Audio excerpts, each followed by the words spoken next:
Kong Dante Marcoleta, Kong, bumati kayo sa ating mga taga-subaybay. Masayang, ano ba kayo? Miyerkules. Opo. Miyerkules, tama. Miyerkules, po, ikaw naman. 29. Kasi kaya nagpasya akong pumunta ngayong araw din. Opo. Hindi ako makakarating ng Friday kasi ang dami kong pupuntahan. Alam mo naman ang palagi nating pinapangako. Hanggat meron tayong panahon, Babawi kayo ngayong Miyerkules. makabawi man lang tayo. Pero kung alam ko nandito si Kuya Benny, hindi na sana ako, hindi mo na sinabi. Total, nandito naman ito eh. Hindi po, kasi alam natin kapag kaapat tayo, masaya kami Kong kasi Mas tayo maganda. ang Warta Committee. Kaya lang, baka mapagkamalan tayong quadcom dito. Dahil apat tayo. Oo. Kaya nga po kung ano tayo, Warta hindi- Committee, hindi po Quadcom. Hindi naging maganda kasi yung connotation ng quadcom ngayon eh. Di ba? Kaya nga po, nagkaroon na ng kinta, Kong. Ha? Tapos meron pang TRICOM, di ba? Yung kinta, ang layunin po ay murang pagkain at yung TRICOM naman, mukhang babantayan natin yung mga nagkalat na fake news. Pero kung mag-comment muna po kayo, ano ba ang saloobin nyo doon sa ating magiging Vox Populi ngayon na ang sabi po mismo ng COMELEC, sundin nyo po ang utos ng Korte Suprema. May pasa na pala Kong ang Korte Suprema. Natagal na yan. Ukol dito sa mga political survey po. Kung ako sana ang masusunod, Opo. kung pwede lang mangyari yon, sana magkaroon tayo ng batas na kung ang pag-uusapan ay political survey. Mas makakabuti sa ating lahat na wag na lang. Totally, wala na. Yung mga product survey siguro, mga survey na kung saan ay may evaluate natin yung pagsiservisyo ng ating pamahalaan at saka kung ano-ano pang problema ang kinakaharap sang-ayon sa pananaw at salamin ng ating mamamayan, pwede yung mga ganun eh. Opo. Pero pagka yung survey ay nalilinya doon sa mga taong gustong magpaboto, sapagkat nandyan naman sa likod nila yung mga taong tumitingin kung sino yung dapat na tulungan sa magitan ng pondo eh. Alam mo naman ang ponduhan ngayon iba na sapagkat ganyan na yung uri ng politika sa ating bansa eh. Opo. So kung ang ating pagsasarvey ngayon, ng mga political survey na uwi na sa multi-billion industry, ay talagang prone na ito sa nga po ko. sa abuse. Maaring kagaya ng sinasabi ni Kuya Benny kanina, nakikinig ako, baka malin lang, baka mailigaw At kayo nga ang po, ating mamamayan. ganun na nga po talaga nangyayari Kong. Maraming tao ngayon sa atin na nagiging batayan, ito ang lumilitaw sa survey Kong. Kahit nasabihin pa ng Korte Suprema na, kailangan yung mga isinasaad namang, sinabi naman namin ng mga tuntunin, pero madali ring yun madali ring i-circumvent yung mga yun Mabilis eh. Kinakailangan na lang tanggalin natin yung pagka-political survey. Totally wala na. Kasi ako sana, ayoko na mag-comment dyan sapagkat tumatakbo tayo. Pero maya-maya sana, kung may panahon tayo, Opo. gusto kong ipasinag yung mga, kung paano ako tinatanggap ng mga tao sa mga lugar na aking pinupuntahan. Okay, opo. Sana kung yung mga katunggali natin makapagpapakita ng ganito, hindi ako magtataka, baka number 1 nga sila o number 2.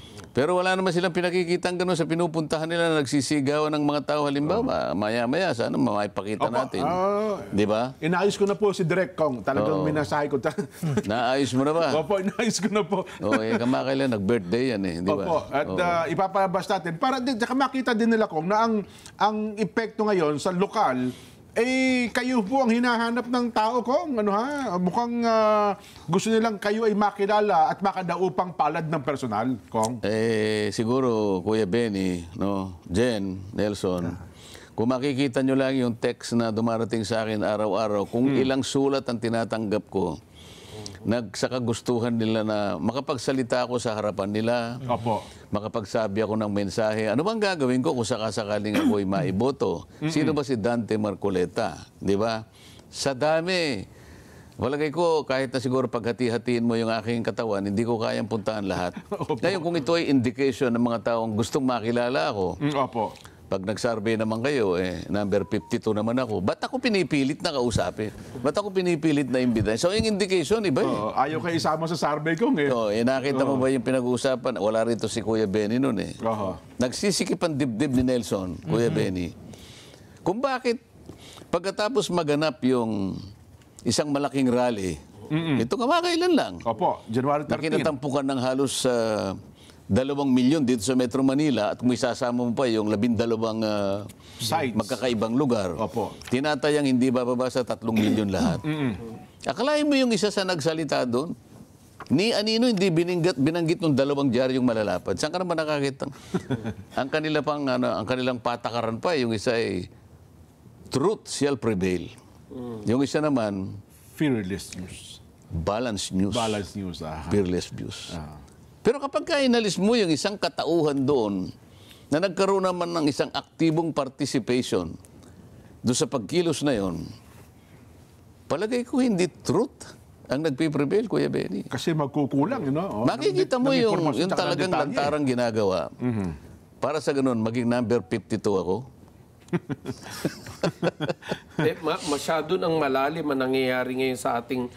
shall I consider this as a media industry also? Oho. Na ginagawang tulay ng bawat yung tinatawag nating pang-aabuso sa ating mamamayan. No? Oho. Tignan nyo na lang.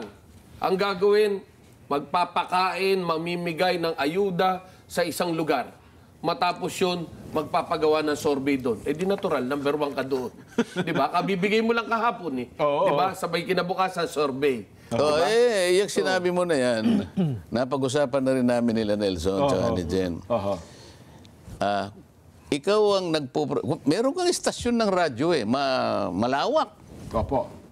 Hindi, huwag na natin banggitin, Ikaw bang nagpo-promote ng kanilang kandidatura sapagkat nagbabayad sila ng advertisement sa'yo? Talagang malaki ang pera. Kasi yun naman ang hanap buhay ng Opo, negosyo po yun. Negosyo. Opo, talaga yun. Okay lang yun. Oo. Pinapayagan naman ang batas na yun. Mabuti nga, maraming politiko lumalapit sa'yo. Siguro magaling ka nga mag-promote. Opo. Ano ba ang masama doon? Wala. Pero Kuya Benny, kung halimbawa ikaw may-ari ng istasyon na yon ng radyo, pagkatapos mo silang ma-promote, ikaw pa rin ang magsasurvey. Mali. Yun. Tama ba yun? Oo. Yan. Yan lang aking masasabi rin. Kaya nakikita natin na talagang merong conflict of interest. Hindi Diba? lang conflict of interest yun. Unethical yun. Bakit? Ikaw nagpo-promote eh. Alam nga namang ihuli mo yung pinopromote mo, di wala kang kakwenta-kwentang nagpo-promote. Tama ba? Oo nga Tapos sisisihin ka ng pinopromote mo eh. Mabuti pa ikang di na ako nagbayad sa'yo. Nagkagasta-gasta ako, pagkatapos mag-survey ka, huli pa rin pala ako. Eh hindi mo ako pinopromote. Para hindi ka ngayon masisi, Kuya Benny, ilalagay mo sa number 1. Tama ba yun? Yun ang logical. Ayun.